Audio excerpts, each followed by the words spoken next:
Ça, on dit toujours, sur une caisse de 12, vous en goûtez régulièrement. Et à la fin, quand vous avez goûté la dernière bouteille, c'est peut-être le moment où il faut la boire. Vous avez goûté le vin, tout c'est ça qui est extraordinaire dans le vin. C'est que le vin, il bouge.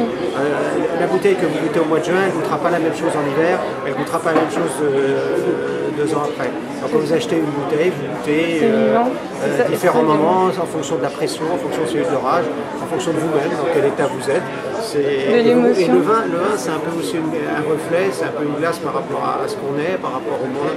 Et donc le même millésime et le même vin va évoluer, va varier. C'est ça le grand bonheur du vin. C'est quand on ouvre une caisse de vin, heureusement que dans 10 ans, il ne sait pas toujours le même.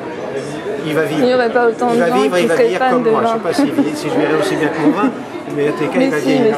C'est sûr. On va goûter un vin sec du Masamiel. Donc ça, c'est notre terre. C'est Grenache, Carignan, Syrah. Donc là, évidemment, on est un peu plus dans le sud. Vous allez vous rapprocher de Montpellier. Ça va vous rappeler la maison. Je venais exprès aujourd'hui pour faire la dégustation de l'entrée. Mais le Masamiel, c'est plus connu pour cette bouteille-là, non? Le Masamiel, quand j'ai repris le Masamiel, il faisait que des vins doux. Et j'ai lancé les vins secs sur le conseil d'un grand œnologue bordelais d'ailleurs, qui est quelqu'un dont on parle peu, mais qui pour moi est une vraie star, un monsieur très âgé, qui s'appelle Jacques Boisseneau. Comment? Jacques Boisseneau. Jacques Boisseneau, voilà, ok. Qui comme ça, je l'ai imprimé.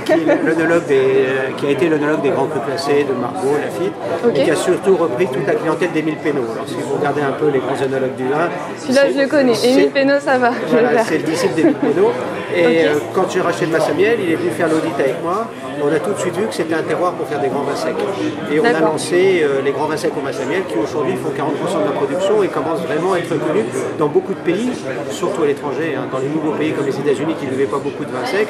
Je suis presque plus connu maintenant de vin doux, je suis presque plus connu pour mes vins secs que pour mes vins doux. Au Masamiel, d'accord. Donc ça, c'est notre terre, c'est une bouteille qui n'est pas très chère, qui doit être aux alentours de 11 € à la forme. Et pour montrer qu'on arrive à faire dans le sud des vins qui sont gourmands, qui ont la puissance, mais qui ont de la fraîcheur.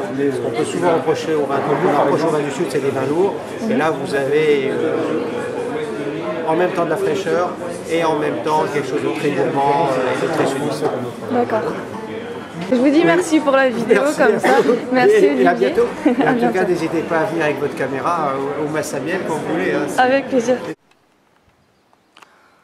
Donc après l'interview avec Olivier de Selle du Masamiel, je m'y rends pour voir en réalité de Paris à Maury.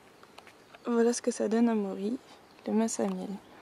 Donc vu de l'extérieur, les bonbonnes, en fait c'est pour la gamme surtout classique du Masamiel, celle qui a fait un peu leur réputation et ça permet aux élevages des vins oxydatifs.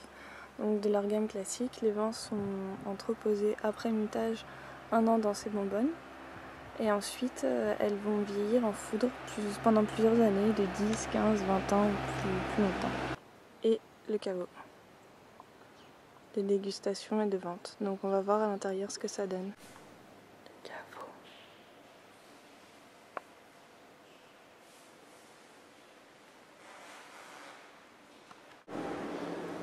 Alors nous voici donc dans le chai à barrique du Masamiel et des foudres, où il y a l'élevage des vieilles cuvées. Donc les foudres ont l'âge de la cave. Ils sont là depuis 1890. Donc il y en a 17 comme ça alignés.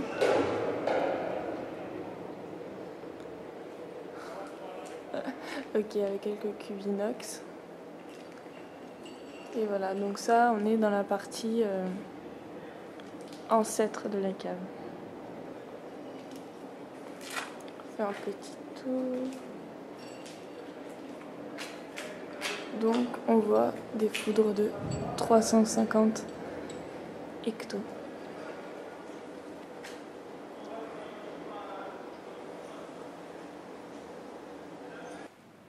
Et là, vous avez les petites barriques où vont vieillir les vintage réserves et certains secs aussi dans des petites barriques comme ça. Mais les vieux moris vont tous dans les exclusivement dans les foudres. Voilà, dans les bonbonnes et ensuite en foudre.